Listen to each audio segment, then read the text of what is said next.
Good morning friends, मैं रजनीश शुक्ला एक बार फिर से आप सभी का स्वागत करता हूं अपने official YouTube channel army and civil services में। दोस्तों, ये जो हमारा वीडियो है इसमें हम केमिस्ट्री की पूरी सीरीज शुरू करने वाले हैं। केमिस्ट्री का आपको प्रत्येक लेक्चर फ्री में मिलेगा, डे बाई डे मिलेगा, रेगुलर बेस पे मिलेगा और टॉपिक वाइज टॉपिक मिलेगा, जिससे दोस्तों आपकी जो तैयारी है, प्रिपरेशन है, वो अच्छे ढंग से चलती रहे। तो टाइम वेस्ट ना करते हुए शुरू करते हैं आज का अपना केमिस्ट्री का लेक्चर शुरू करने से पहले मैं बता दूं दोस्तों कि हमारे प्लेलिस्ट पर जाकर के आप हिंदी का भी सीक्वेंस वाइज जो है सारे लेक्चर आप फ्री में देख सकते हैं। इंग्लिश का भी पैरेलल चल रहा है, मैथ और रीजनिंग का भी चल रहा है। कुल मिला के आपको पूरा का पूरा पैकेज फ्री ऑफ कॉस्ट आपके प्लेलिस्ट पर मिलेगा। इसलिए चैनल को सब्सक्राइब करना ना भूलें और बेल आइकन को हिट करना ना भूलें ताकि डेली का डेली वीडियो आपको मिलता रहे। तो शुरू करते हैं। आज का जो हमारा टॉपिक है दोस्तों, हम केमिस्ट्री के ऊपर जो है तो अपना टॉपिक लेके आ रहे हैं। बहुत आराम से सिंपल भाषा में समझना है केमिस्ट्री को। केमिस्ट्री क्या होती है कि केमिस्ट्री की जो शताब्दी होती है, एक एक चीज को आपको ध्यान रखते चलना है। मैं पूरा डिटेल भी समझाऊंगा। केमिस्ट्री जो थी, तो केमिस्ट्री का जो एक स्वर्णिम काल आता है वो एक शताब्दी आती है जिसे कहते हैं 18वीं शताब्दी। दोस्तों, इस शताब्दी के अंतर्गत विज्ञान के क्षेत्र में इतना ज्यादा चमत्कार हुआ है, इतना ज्यादा विकास हुआ है जो आज तक कभी नहीं हो पाया। ये आप जान के रखिए। इसलिए इस शताब्दी को साइंस का या केमिस्ट्री का स्वर्णिम काल भी कहा जाता है। दोस्तों, ये आपको ध्यान रखना है, स्वर्णिम काल कहा जाता है इस शताब्दी को। अब समझते हैं केमिस्ट्री है क्या। केमिस्ट्री क्या होती है कि कीमिया वर्ड से इसकी शुरुआत हुई है। केमिस्ट्री की शुरुआत किससे हुई है? कीमिया वर्ड से हुई है। और कीमिया वर्ड जो है ये मिस्र के लोग जो है इसका यूज किया करते थे। मिस्र देशवासी जो है इसका यूज किया करते थे। मिस्र के जो लोग थे इसका जो शाब्दिक अर्थ लगाते थे, तो कुछ किताबों की अगर अपन बात माने तो उसमें लिखा हुआ है काली मिट्टी। जो मिस्र के लोग थे तो काली मिट्टी को ये लोग जो है तो क्या कहा करते थे? केमी कहा करते थे। केमी कहा करते थे। इसी केमी से जो है ये कीमिया वर्ड बना और इसी कीमिया वर्ड से आधुनिक का केमिस्ट्री बना। अगर हम एनसीईआरटी की बुक को देखें तो यहां पास काली मिट्टी की जगह पर आपको काला रसायन भी लिखा हुआ मिल सकता है। कुछ किताबों में इसको काला रसायन भी कहा गया है। आपको ऑप्शन के अनुसार करना है। ये पूछा जाता है कि केमिस्ट्री किस वर्ड से मिलकर बना है, तो आपको ये ध्यान रखना है कि ये कीमिया वर्ड से मिलकर बना हुआ है। इसी कारण से एक दूसरा क्वेश्चन भी पूछ लिया जाता है। प्राचीन समय में केमिस्ट्री को जो है वो उसे केमी डेटिंग कहा जाता था। प्राचीन समय में केमिस्ट्री नहीं हुआ करती थी, इसको कहा जाता था केमी डेटिंग कहा जाता था। केमी डेटिंग कहा जाता था केमिस्ट्री के अध्ययन को। ये बहुत इंपॉर्टेंट चीज है, इसको मैंने हाईलाइट कर दिया है, बॉक्स में बंद कर दिया है। पूछा जाता है कि प्राचीन समय में केमिस्ट्री के अध्ययन को क्या कहा जाता था, तो केमी डेटिंग कहा जाता था। क्यों? क्योंकि काली मिट्टी के लिए केमी वर्ड यूज करते थे, तो इसी केमी से जो है ना तो क्या हो गया? केमी डेटिंग कहा गया। ठीक है, तो केमिस्ट्री के प्राचीन अध्ययन को क्या कहते हैं? अगर ऐसा क्वेश्चन है जो पूछा जाता है तो क्या कहा जाता है? अब आपको कॉन्सेप्ट क्लियर हो गया कि केमी डेटिंग कहा जाता था। अब देखते हैं केमिस्ट्री के अंतर्गत सबसे इंपॉर्टेंट चीज आती क्या है। केमिस्ट्री के अंतर्गत सबसे इंपॉर्टेंट कोई चीज आती है, वो आता है दोस्तों पदार्थ आते हैं। ठीक है, संसार के जितने भी चीज होती हैं वो सभी किससे मिलके बना होता है? पदार्थ से मिलके बना होता है, सब्सटेंस से मिलके बना होता है, मैटर से मिलके बना होता है। ये ध्यान रखिए। पदार्थ को शुरू करने से पहले दो तीन इंपॉर्टेंट चीज मैं आपको शुरू में बता देता हूं, उसको आप नोट कर लेंगे और स्क्रीनशॉट ले लेंगे। कि पूछा जाता है कि ब्रह्मांड जो हमारा बना हुआ है, पूरा जो यूनिवर्स जो बना हुआ है, उसमें सबसे ज्यादा कौन सा पदार्थ पाया जाता है? तो ध्यान रखिए, डार्क मैटर पाया जाता है। क्या पाया जाता है? डार्क मैटर पाया जाता है। ये बहुत इंपॉर्टेंट क्वेश्चन है, एसएससी में तो भर के पूछा जाता है कि हमारे ब्रह्मांड में सबसे ज्यादा कौन सा मैटर पाया जाता है, तो डार्क मैटर पाया जाता है। अब समझते हैं जो पदार्थ होते हैं हमारे, पदार्थ होते क्या हैं और पदार्थों के गुण क्या होते हैं। संसार का जो प्रत्येक चीज होती है, संसार में जो कुछ भी है, चाहे हमारे ग्रह हो, चाहे हमारा सूर्य हो, तारे हो, पहाड़ हो, पर्वत हो, जितनी भी चीज होती है, हमारा शरीर हो, वो सब कुछ किससे मिलके बना होता है? पदार्थों से मिलके बना होता है। और जो पदार्थ होते हैं इनको हम दो भागों में बांटते हैं। एक होता है भौतिक पदार्थ और दूसरा होता है रासायनिक पदार्थ। रासायनिक पदार्थ, भौतिक और रासायनिक पदार्थ। इसमें देखिए कि जो हमारे प्राचीन महापुरुष हुआ करते थे, कणाद जो थे, उन्होंने सबसे पहले एक बात कही थी, इस चीज को भी ध्यान रखिए। उन्होंने सबसे पहले एक बात कही थी कि जो मनुष्य का शरीर होता है या ब्रह्मांड में पाई जाने वाले समस्त प्राणी जगत के जो जीव होते हैं, वो बहुत छोटे छोटे कणों से मिलके बने होते हैं, जिनको आधुनिक रूप से कहा जाता है परमाणु। तो ये क्वेश्चन पूछ लिया जाता है दोस्तों कि परमाणु की कल्पना सर्वप्रथम किसने दिया था? कण की कल्पना सर्वप्रथम किसने दिया था? तो कणाद ने दिया था, ये ध्यान रखिएगा। और दूसरी चीज, अगर हम आध्यात्मिक रूप से देखें तो हम जानते हैं कि हमारा शरीर जो है वो 5 चीजों से मिलकर बना होता है। हमारे पूर्वजों का भी यही कहना था, प्राचीन यूनानियों का भी यही कहना था कि जो मनुष्य का शरीर होता है वो 5 चीजों से बना होता था। ये पुरानी हाइपोथेसिस है, पुरानी संकल्पना है। छितजल पावन गगन समीरा, आपने ये खूब सुना होगा। तो इसी से लेकर के किसी भी जीव की जो संरचना होती थी इससे होती थी। लेकिन आधुनिक रूप में अब हम क्या मान लिए हैं? सबसे छोटा जो हमारा कण है वो हमारे पास परमाणु के रूप में आया है। और किन्होंने बताया? कणाद ने बताया। इसके बारे में हम डिटेल से चर्चा करेंगे अपने इसी आगे लेक्चर में। भौतिक के आधार पर अगर देखें तो पदार्थ हमारे कितने होते हैं? तीन प्रकार के होते हैं। ये पूछा जाता है रासायनिक दृष्टिकोण से कौन कौन से होते हैं, भौतिक दृष्टिकोण से कौन कौन से होते हैं। तो भौतिक दृष्टिकोण से होते हैं, आप जानते हैं, ठोस होता है, द्रव होता है और गैस होता है। ठीक है, ये होता है। रासायनिक दृष्टिकोण से क्या क्या देखना है, बड़े ध्यान से समझना है आपको। एक होता है तत्व, तत्व होता है, दूसरा होता है यौगिक और तीसरा होता है मिश्रण। ये हो गया आपको मिश्रण। ठीक है, अब तत्व में जब अपन आ जाएंगे तो इसमें दो तरह की चीजें अपन पढ़ेंगे। ये मैं एक ड्रा कर रहा हूं, टेबल ड्रा कर रहा हूं, तो आप ध्यान से देखेंगे। तत्व जो होंगे तो यहां पास तत्व जो आ जाएंगे वे धात्विक तत्व हो जाएंगे, धात्विक हो जाएंगे, और दूसरे हो जाएंगे अधात्विक हो जाएंगे, अधात्विक हो जाएंगे। ठीक है, मतलब मेटल हो जाएगा और नॉन मेटल हो जाएगा। इसी के अंतर्गत कॉन्सेप्ट जो अपना आएगा वो आएगा परमाणु का आएगा, परमाणु के बाद जो है अणु का आएगा, और ये यौगिक आएगा। तो यौगिक में भी दो तरह के हो जाएंगे, शुद्ध हो जाएगा, अशुद्ध हो जाएगा, मिश्रण भी दो हो जाएगा, समांगी हो जाएगा और विषमांगी हो जाएगा। तो ये आपको पहले भौतिक कारक समझना है, इसके बाद अपन रासायनिक कारक पे चलेंगे। भौतिक कारक में देखें कि जो पदार्थ होते हैं वो इतने रूप में पाए जाते हैं, तीनों रूप में पाए जाते हैं। वैसे आधुनिक में मैं बता दूं पदार्थ की 5 अवस्थाएं होती हैं। ठीक है, इसमें से जो प्लाज्मा अवस्था होती है, इसमें बहुत क्वेश्चन पूछा जाता है कि प्लाज्मा अवस्था कहाँ पाई जाती है। तो ध्यान रखिएगा, केवल और केवल जो सन होता है, सन के सेंट्रल में पाई जाती है। और प्लाज्मा अवस्था होती क्या है, मैं थोड़ा सा समझा दूं। प्लाज्मा अवस्था होती क्या है, देखो, प्लाज्मा अवस्था किसी भी पदार्थ की वह अवस्था होती है, इसको हिंदी में ऐसे समझो, अगर मान लो हम पानी गर्म कर रहे हैं, सपोज करते हैं, तो जब पानी गर्म करते हैं तो पानी गर्म करते करते ऐसी कोई कंडीशन आएगी दोस्तों जब वहां से इलेक्ट्रॉन का उत्सर्जन होना प्रारंभ हो जाएगा। तो जब जिस कंडीशन पर इलेक्ट्रॉनों का अथवा आयंस का उत्सर्जन होने लगता है, सेम उसी अवस्था को हम क्या बोलते हैं, प्लाज्मा अवस्था बोलते हैं।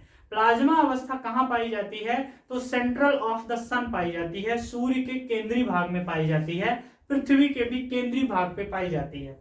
ये आपको ध्यान रखना है, नई खोजी गई है। इसके बाद पश्चिमी अवस्था भी है, उसको अपन बाद में चर्चा करेंगे। आ जाते हैं, सबसे पहले अपन ठोस के बारे में आ जाते हैं। अब एक एक चीज करके अपन देखेंगे कि ठोस क्या होते हैं, कैसे कैसे क्वेश्चन पूछे जाते हैं, कौन कौन सी चीजें हमारे लिए इंपॉर्टेंट होती है। तो देखते हैं ठोस में, आप ये देखिए सबसे इंपॉर्टेंट चीज कि ठोस का आकार जो होता है और आयतन जो होता है ये दोनों निश्चित होता है, आकार और आयतन निश्चित होता है। इस चीज को हम समझ के देखते हैं कि ये क्या।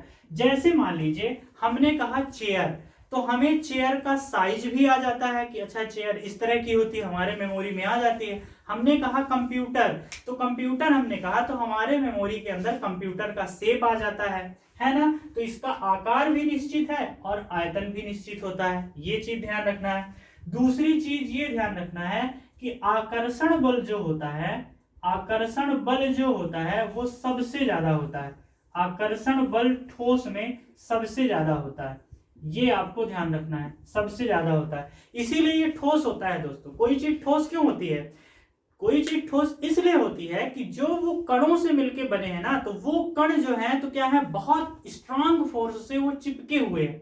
जैसे हम दीवार बनाते हैं ना, तो दीवार मजबूत क्यों है? सीमेंट, ईंटा, बालू, गिट्टी वो एकदम स्ट्रांगली अटैच्ड है एक दूसरे से, इसलिए तो वो चीज मजबूत है। चट्टान इतनी मजबूत क्यों होती है? इसलिए होती है कि जिन कणों से मिलके बनी है ना, उन कणों के बीच में जो अट्रैक्शन फोर्स है वो इतना ज्यादा है कि उसको अलग नहीं कर सकते, इसीलिए वो चीज मजबूत होती है।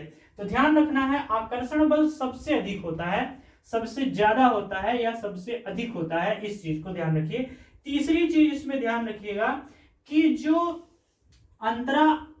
अंतरा मॉलिक्यूलर जो होता है या अंतरा आणविक जो स्ट्रक्चर होती है, आणविक जो संरचना होती है, इसमें गैप नहीं होता, संरचना में रिक्त स्थान नहीं होते या खाली जगह नहीं होती। मैंने बताया कि एकदम ये स्ट्रांगली अटैच्ड रहते हैं, खाली नहीं रहते। गुणे का चिन्ह लगाया तो समझ जाए, खाली नहीं रहता मतलब उनके भी जगह नहीं होती। अगर दूर दूर वो हो गए ना, तो यहाँ पे देखो गैप है ना, मतलब वो मजबूत नहीं है ना। अगर ये स्ट्रांगली ऐसे जुड़ जाएंगे ना, तो इनके बीच में स्ट्रांगनेस आ जाएगी, मजबूती आ जाएगी। ठीक है, ये चीज। चौथा चीज इसके बारे में, ठोस के बारे में आपको ये ध्यान रखना है, इनको संपीड्य नहीं होते। ये बहुत इंपॉर्टेंट बात है, इसको आप जरूर ध्यान से रखिए। संपीड्य नहीं होते हैं, ठोस संपीड्य नहीं होते। ठोस संपीड्य नहीं होते इसका मतलब क्या होता है? ठोस संपीड्य नहीं होते इसका मतलब ये है कि हम सब देखते हैं कि जो नेचुरल गैस होती है, जो एलपीजी होती है, इनको हम क्या करते हैं कि हाई प्रेशर में इनको दबाते हैं, माने ये कंप्रेस होती हैं, कंप्रेसिबल होती हैं, दबती हैं। तो यही दबने का गुण क्या कहलाता है? केमिस्ट्री की भाषा में संपीड्य कहलाता है। जैसे जो एलपीजी हमारी गैस होती है ना, उसको जब हम संपीड्य कर देते हैं तो क्या हो जाती है? लिक्विड हो जाती है। हम सब जो अपने गैस में यूज करते हैं तो देखो लिक्विड हो जाती है।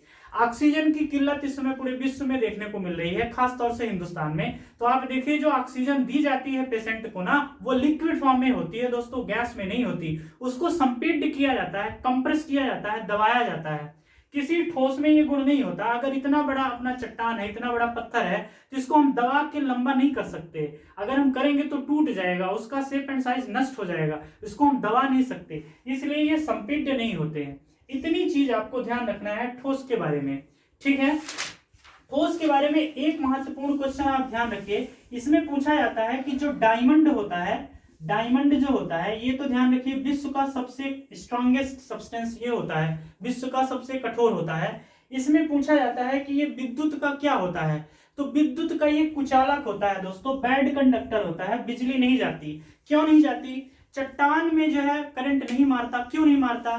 डायमंड में करंट नहीं मारता। क्यों नहीं मारता? इसके पीछे रीजन है। अगर सूखी मिट्टी है उसमें करंट नहीं मारता, अगर गीली मिट्टी है उसमें करंट मारता है, इसका कारण क्या है?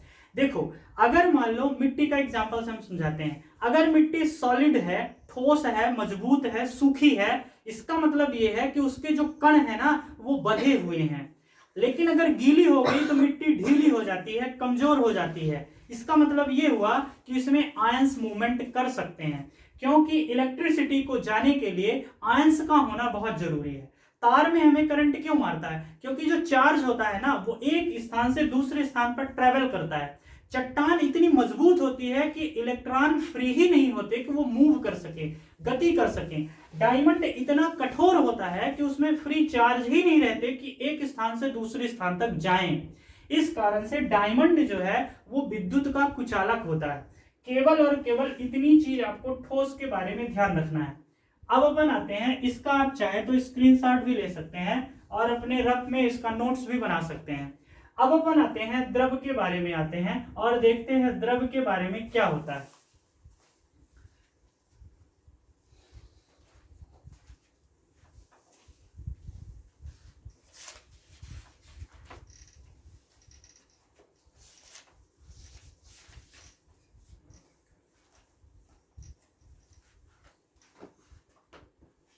देखो जो द्रव होता है,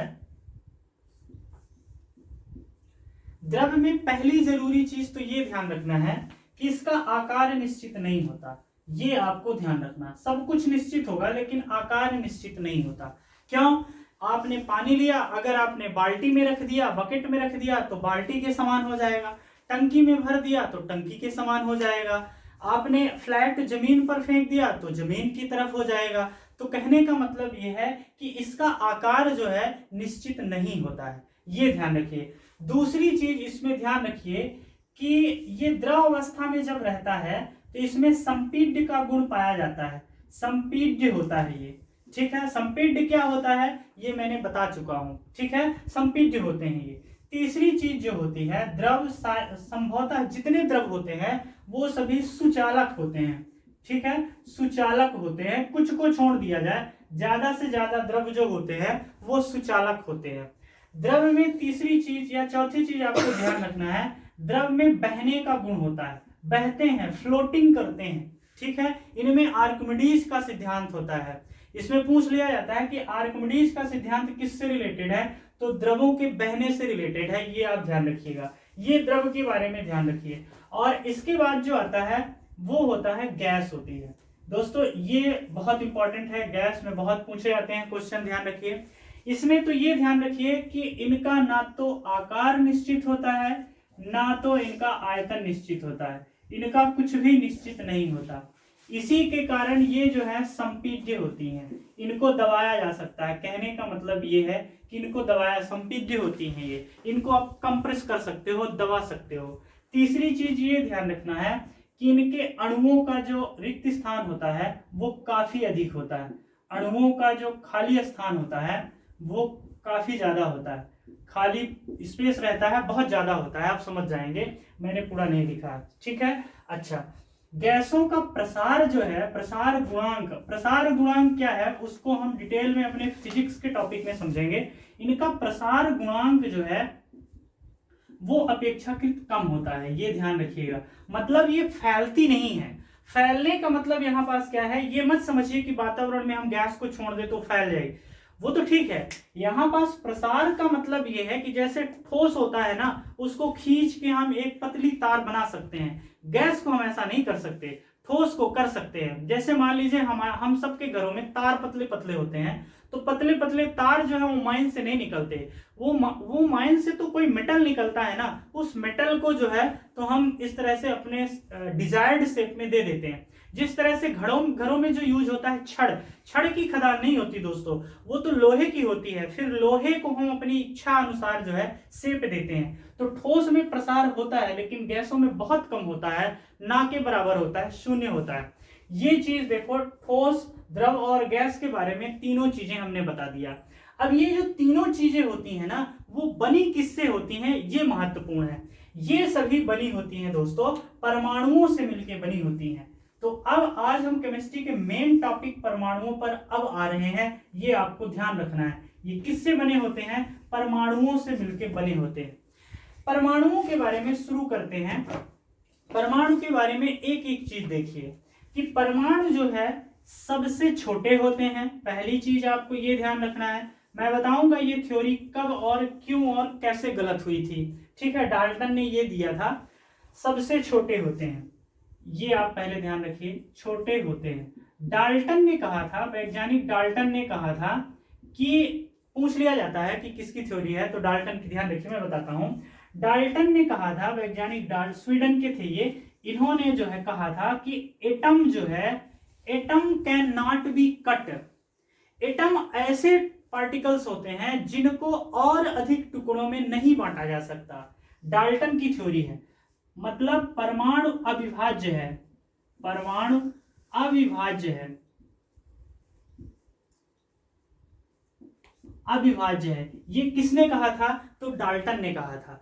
डाल्टन ने दोस्तों ये कहा कि परमाणु सबसे स्मॉलेस्ट पार्टिकल होता है और इसको और अधिक टुकड़ों में हम विभाजित नहीं कर सकते। डायरेक्ट क्वेश्चन पूछा जाता है कि ये किसने कहा था, तो इस बात को डाल्टन ने कहा था, ध्यान रखिए। दूसरी चीज परमाणु के बारे में ये ध्यान रखिए कि परमाणु स्वतंत्र रूप से नहीं रह सकते, स्वतंत्र रूप से नहीं रह सकते, ठीक है, नहीं रह सकते, ये आपको ध्यान रखना है, नहीं रह सकते, ये आपको ध्यान रखना है। फिर तीसरा जो है, परमाणु जो होता है विद्युत के प्रति उदासीन होता है, विद्युत के प्रति उदासीन होता है, प्रति ये उदासीन होता है, ये ध्यान रखिए, उदासीन होता है। एक सबसे महत्वपूर्ण क्वेश्चन एसएससी में बहुत पूछा गया है और एमपीएसआई में भी ये क्वेश्चन बहुत बार पूछा गया है कि रासायनिक अभिक्रिया में, रासायनिक अभिक्रिया में, रासायनिक अभिक्रिया में कौन भाग लेता है?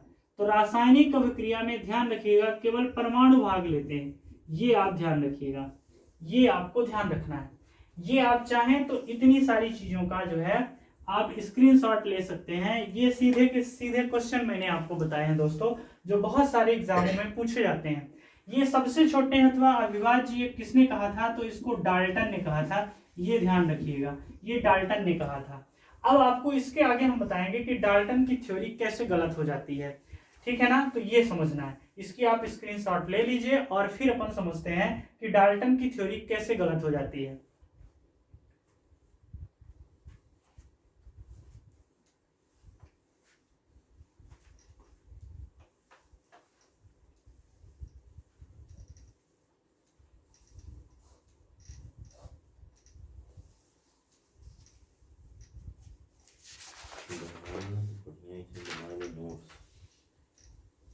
याद है ओभन हो तो कुछ हो कर वैसे हम लिख ले।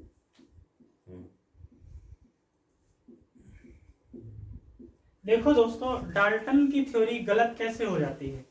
डाल्टन ने कह दिया कि जो परमाणु होते हैं वो सबसे छोटे होते हैं, लेकिन जब बाद में इलेक्ट्रॉन की, प्रोटॉन की, न्यूट्रॉन की, पॉजिट्रॉन की, मेसान की जैसे कणों की जब खोज हो गई तो डाल्टन की ये थ्योरी जो है गलत हो गई ऑटोमेटिक। जब डाल्टन ने ये सिद्धांत दिया था उस समय तक ना तो इलेक्ट्रॉन की खोज हुई थी, ना तो प्रोटॉन की खोज हुई थी, ना तो न्यूट्रॉन की खोज हुई थी, ना तो पॉजिट्रॉन की खोज हुई थी और ना ही मेसान की खोज हुई थी। तो इस कारण से ये सिद्धांत उस समय तक बिल्कुल मान्य था। लेकिन जब ये सिद्धांत आ गया कि इलेक्ट्रॉन भी होते हैं, मेसान भी होते हैं, पॉजिट्रॉन भी होते हैं, और भी एक चीज मैं बता दूं, आधुनिक थ्योरी के आधार पर एक परमाणु के अंदर 36 प्रकार के कण होते हैं। ये ध्यान रखिएगा, पूछा गया क्वेश्चन है। 36 प्रकार के कण होते हैं, उनमें से बहुत सारे की खोज हो चुकी है, बहुत सारों की खोज अभी भी चल रही है। तो इस तरह से डाल्टन की ये जो थ्योरी थी ना वो गलत हो गई थी। अब इसको आगे अपन देखते हैं कि परमाणु के बाद क्या आता है, एक तत्व आता है। एक कॉन्सेप्ट आपने सुना होगा, तत्व आता है। तत्व क्या होता है ये समझना है। तत्व जो होते हैं दोस्तों वो परमाणुओं से मिलकर बने होते हैं। यहां पास जो है आप सोच रहे होंगे कि सर आपने तत्व पहले नहीं बताया, डायरेक्ट परमाणु बता दिया। हमने ऐसा इसलिए किया ताकि आपको ज्यादा समझ में आए, इसलिए हमने ऐसा किया। यहां पास अणु है, देखो परमाणुओं से ही मिलकर तत्व बने होते हैं, ये कह दो, अथवा ये कह दो परमाणुओं से ही मिलकर अणु बने होते हैं, अथवा ये कह दो कि अणुओं से मिलकर ही तत्व बने होते हैं।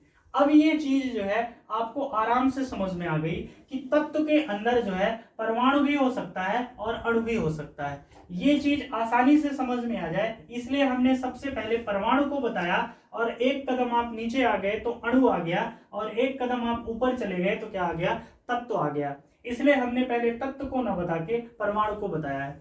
दोस्तों हमारे जो पीरियोडिक टेबल है, मॉडर्न पीरियोडिक टेबल है, उसमें कितने तत्व हैं आप सभी को पता होगा। 118 तत्व ज्ञात किए जा चुके हैं, पूछा जाता है क्वेश्चन। तो ध्यान रखिए कितने तत्व को खोजा जा चुका है, 118 तत्व को खोजा जा चुका है। ये आप ध्यान रखिए, पूछा जाता है ये क्वेश्चन, खोजा जा चुका है, ठीक है, ये आप ध्यान रखिए, ये आपको ध्यान रखना। इसमें से जो है 92 जो होते हैं, 92 तत्व जो होते हैं वो प्रकृति में पाए जाते हैं, ये प्रकृति में पाए जाते हैं। शेष जो है कृत्रिम होते हैं, शेष जो होते हैं ना वो कृत्रिम होते हैं, ये आपको ध्यान रखना है, कृत्रिम होते हैं, ये आपको ध्यान रखना है। ये चीज तत्वों में क्या होता है, तत्वों के बारे में जो है मेंडलीफ ने थ्योरी दिया था, ठीक है। मेंडलीफ वो पहले वैज्ञानिक थे जिन्होंने तत्वों के बारे में बताया कि तत्वों का विन्यास कैसे होना चाहिए, मतलब जो आवर्त सारणी दिया तो मेंडलीफ ने दिया। ये सारे क्वेश्चन पूछे जाते हैं, बड़े आराम से आप नोट्स बनाते रहिए। उम्मीद है कि आपको पूरी केमिस्ट्री समझ में आ जाएगी, केमिस्ट्री से आपको भय खाने की आवश्यकता नहीं है। देखिए मेंडलीफ ने सर्वप्रथम बताया था कि तत्व होते हैं और तत्वों का जो एक क्रम है उनको किस तरह से रखना है वो मेंडलीफ ने बताया था। उन्होंने क्या किया था, मेंडलीफ के अनुसार जो उन्होंने पीरियोडिक टेबल में तत्वों को रखा था तो वो किसके आधार पर रखा था, भार के आधार पर रखा था। ये ध्यान रखिएगा, पूछा जाता है किसके आधार पर उन्होंने बांटा था, तत्वों का वर्गीकरण किसके आधार पर किया गया, तो भार के आधार पर किया गया है।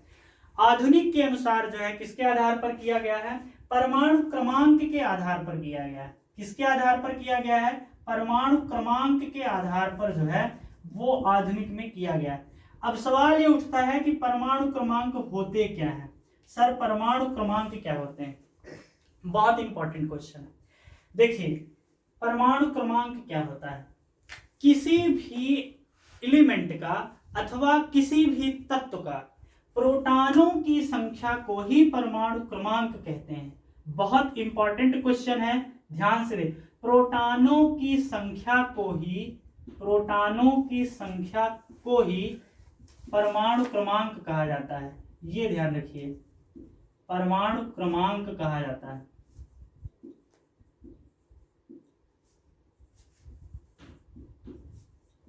कहा जाता है, ये आपको ध्यान रखना है, ठीक है। प्रोटॉनों की संख्या, जैसे एग्जांपल के लिए आपसे एग्जांपल देकर भी पूछ लिया जाता है। जैसे मान लीजिए लिखा हुआ है Na सोडियम, इसका परमाणु क्रमांक जो है तो दे दिया गया 11।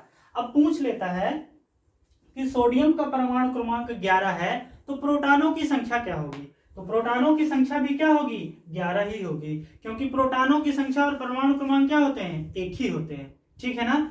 इन्हीं के बराबर होती है दोस्तों न्यूट्रॉनों की संख्या, ये भी ध्यान रखिएगा, प्रोटॉनों की संख्या के बराबर ही होती है। हालांकि आवश्यक नहीं होता, क्योंकि न्यूट्रॉन जो होता है ना वो अस्थायी कण होता है, ये आपको ध्यान रखना है। न्यूट्रॉन जो है अस्थायी होता है, कोई आवेश नहीं होता। न्यूट्रॉन के बारे में ये ध्यान रखना, कोई आवेश न्यूट्रॉन में नहीं होता, ये ध्यान रख। न्यूट्रल होता है, गाड़ी न्यूट्रल ढोसोगे तो चलेगी, नहीं ढोसोगे नहीं चलेगी, सिंपल सी बात। उसमें कोई आवेश नहीं होता, कोई चार्ज नहीं होता, अस्थायी होता है, ठीक है ना। अच्छा, अब ये ध्यान रखना है कि पाया कहाँ जाता है, तो ये प्रोटॉन के साथ, प्रोटॉन के साथ पाया जाता है न्यूट्रॉन। प्रोटॉन के साथ प्लस लगाया है तो समझ जाना कि के साथ पाया जाता है और केंद्र पर पाया जाता है। प्रोटॉन के साथ पाया जाता है और कहाँ पाया जाता है, केंद्र पर पाया जाता है। तो प्रोटॉन प्लस न्यूट्रॉन को एक साथ क्या बोलते हैं, प्रोटॉन प्लस न्यूट्रॉन को एक साथ क्या बोलते हैं, तो न्यूक्लियॉन बोलते हैं, ये ध्यान रखना है, न्यूक्लियॉन बोलते हैं। ये सारे पूछे गए क्वेश्चन हैं, ये आपको ध्यान रखना है, ठीक है। अच्छा, अब इसके बाद आ जाते हैं, इसकी खोज किसने किया न्यूट्रॉन की, तो चैडविक ने किया। किसने किया, चैडविक ने किया। कब किया, सन जरूरी नहीं है, लेकिन फिर भी जान लो 1932 में किया था, बहुत लेट में इसकी खोज हुई थी, ठीक है। अब इसी के समान होते हैं प्रोटॉन। अब अपन चर्चा कर लेते हैं प्रोटॉन क्या होते हैं, क्या करते हैं, ठीक है।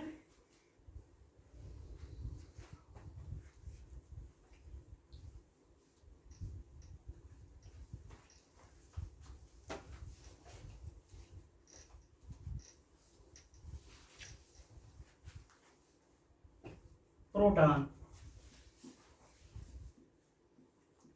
प्रोटॉन पाए कहां जाते हैं, केंद्र में पाए जाते हैं। एकदम आराम से एक एक चीज को आपको समझना है। प्रोटॉन केंद्र में पाए जाते हैं, केंद्र में पाए जाते हैं। चार्ज कैसा होता है प्रोटॉन में, तो ये धनावेशित होते हैं, धनावेशित होते हैं, ये आपको ध्यान रखना है। तीसरी चीज, इनकी खोज किसने किया? गोल्डस्टीन ने किया, गोल्डस्टीन ने किया। एक चीज इसमें ये ध्यान रखिए कि कभी कभी ये पूछ लिया जाता है कि प्रोटॉनों का नाम प्रोटॉन किसने दिया, तो प्रोटॉनों का नाम प्रोटॉन रदरफोर्ड ने दिया है, ये आप ध्यान रखना है। बहुत सारी किताबों में ये लिखा हुआ है कि प्रोटॉनों की खोज नहीं, वो गलत है। प्रोटॉनों की खोज किसने किया? गोल्डस्टीन ने किया है, लेकिन प्रोटॉनों का नाम किसने दिया? तो रदरफोर्ड ने किया था। ठीक है, ये आपको याद रखना है। रदरफोर्ड ने प्रोटॉनों का नाम दिया था, फोर्ड ने प्रोटॉनों का नाम दिया था, प्रोटॉनों का नाम दिया था, ये आपको ध्यान रखना है। ठीक है, अब आ जाते हैं इलेक्ट्रॉन के बारे में। इलेक्ट्रॉन क्या होते हैं? इलेक्ट्रॉन, पहली चीज तो ये ध्यान रखना है, जे थॉमसन ने इसकी खोज किया, जे थॉमसन ने इसकी खोज किया, थॉमसन ने खोज किया, समझ जाएंगे आप लोग। इसके बाद जो है इसमें कैसा चार्ज होता है? ये ऋणावेशित होता है। ये कैसा होता है? नेगेटिव चार्ज होता है, ऋणावेशित होता है ये आपको ध्यान रखना है। अब ये पाया कहां जाता है? केंद्र से ऊपर, केंद्र के ऊपर एक पथ होता है, एक रास्ता होता है, उसी रास्ते पर पाया जाता है और उस रास्ते को क्या कहा जाता है? कक्षा या कक्षक कहा जाता है, इंग्लिश में ऑर्बिटल्स कहा जाता है, ये ध्यान रखना है। ऊपर पथ में क्या करते हैं? घूमते रहते हैं, ये आपको ध्यान रखना है, घूमते रहते हैं। केवल आपको इतनी चीज, ठोस, द्रव, गैस, परमाणु, इलेक्ट्रॉन, प्रोटॉन, न्यूट्रॉन, इनके बारे में केवल आपको ये इतना ध्यान रखना है।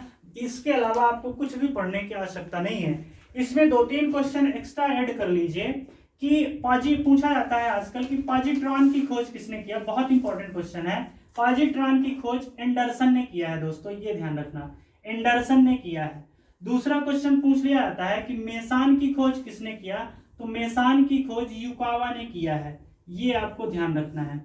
ठीक है, इसके अलावा इलेक्ट्रॉन को मैं फिर से हाईलाइट कर दूं, इलेक्ट्रॉन की खोज किसने किया? थॉमसन ने किया, ये थॉमसन।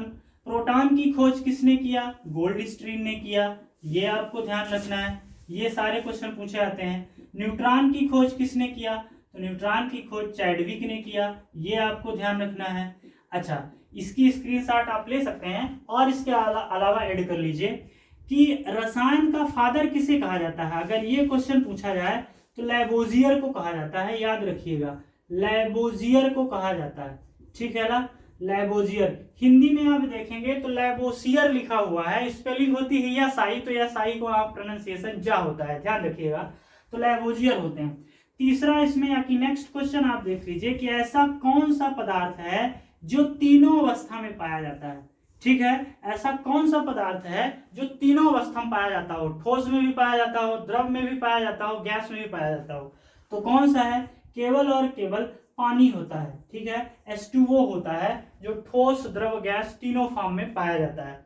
दोस्तों आज के लिए बस इतना ही। इस वीडियो को 1 से 2 बार जरूर देखें, आपका कॉन्सेप्ट क्लियर हो जाएगा। आपको सारे वीडियो एक सीक्वेंस में मिलेंगे, डेली मिलेंगे। तब तक के लिए नमस्कार, थैंक यू। अगर आपके लिए लेक्चर हमारे लिए उपयोगी रहा हो, अच्छा लगा हो, तो आप इसे लाइक और सब्सक्राइब करें। तब तक के लिए धन्यवाद।